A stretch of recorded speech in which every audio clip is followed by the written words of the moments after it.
welcome to my YouTube channel. Today I'm going to be sharing with us another very important key to success that we all need to pay attention to. Ready? Let's dive right in. Alright, so you heard in the last video when we spoke about the importance of cutting off distractions and how cutting off distractions is key to being able to focus on the goals that you have in mind to achieve. Well, we've got another very important topic, another very important point that I believe anybody at any point in their life can actually put to work and see excellent results come out of whatever it is they're doing.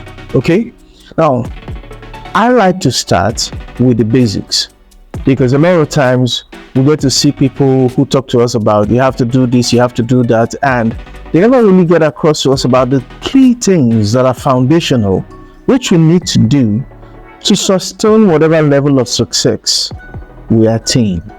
And that's part of what the topic I'm about to share with you today is all about.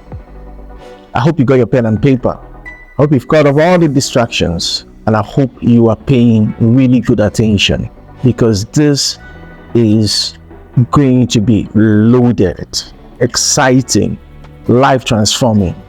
All right, now what is the extra thing, or the only thing, or the necessary thing that you need to keep you going no matter what? You see, a lot of people have goals, a lot of people have dreams. There's somewhere in between the line, there seems to be a drop off in the motivation to get things done. Now, we've had gurus tell us, well, you need discipline. You need to discipline yourself. You need to discipline yourself. You know, if you say you're going to do something, just do it. But is that how it really works? Because I like to do what works. I don't like to do what doesn't work. I don't like to do what just gets me stressed up and makes me feel inferior to others. There has to be something that makes discipline work in the first place. There has to be something that keeps you going motivated in the first place. And that's why I want to introduce this very powerful concept known by the Jews for a very long time, or by the Israelites as we call them today, for a very long time, and very, very powerful in nature. It's called Haggah. Now, that means, in modern language, to meditate, but not the way we meditate or Eastern meditation has been taught. Haggah is active meditation. It is a concept that teaches you how to use something until you inevitably have to arrive at the destination of your musings. I think that's kind of gets across what I have in mind to say. You see, you get to use on an idea, on a thought, on a goal, until you inevitably just have to arrive at the destination of your musings. Think about it.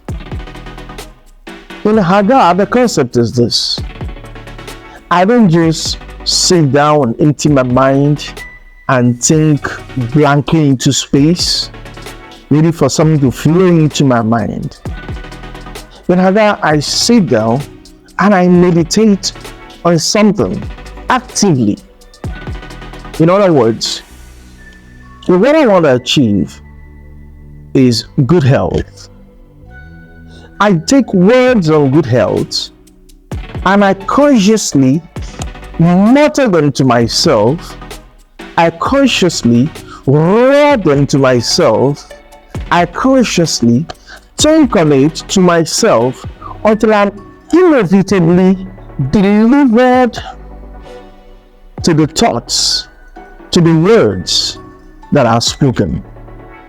In fact, the Hebrew word Haggah pushes the idea of a young lion roaring over its captured prey. You get. Now it starts with, okay, like I'm haggling on this. I'm like, I'm gonna get this project done. I'm doing this project well. Everything I give to execute this project is delivered to me. I'm meeting the right people at the right time, at the right place to get this project done. And this is me haggling to myself. This is first level. The next level is I find myself so consumed by this that I'm literally rolling it out. Of course, multiple, shouting it out of myself, making the voice of my meditation louder than my distractions. Now, we now get to the point where your very thoughts are consumed by the reality of your musings. You have a goal you want to achieve, the money may not be in your pocket, but the reality of your musings is stronger than the lack in your pocket. You have things you want to do, you're not necessarily have the physical enablement for it or the right connections for it, but you haggle so much that you cannot be convinced otherwise that it cannot be done. It's at this point that your musings begin to deliver to you that which you have mused upon. Ever wondered why some of us, we have a desire for something, never seem to attain it, all the wrong things pop up? Well, if you have a good desire, how much have you haggard on that great desire?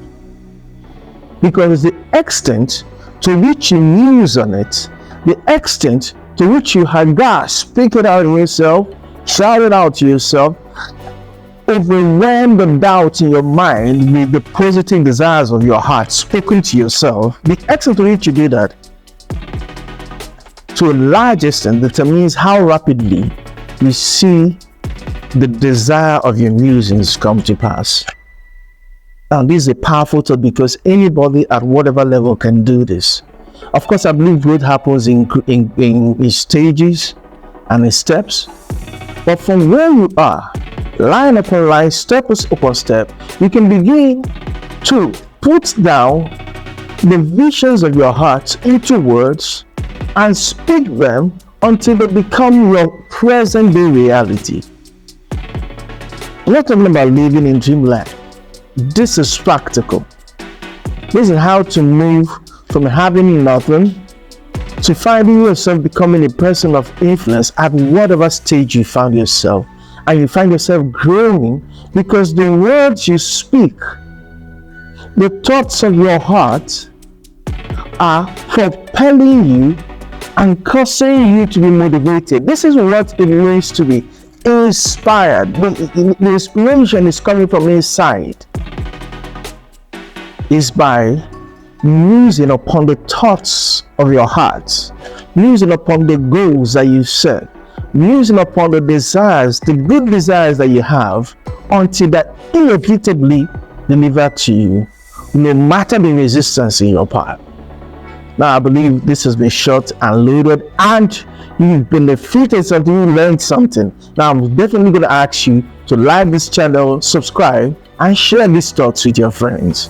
Thank you. See you again next time.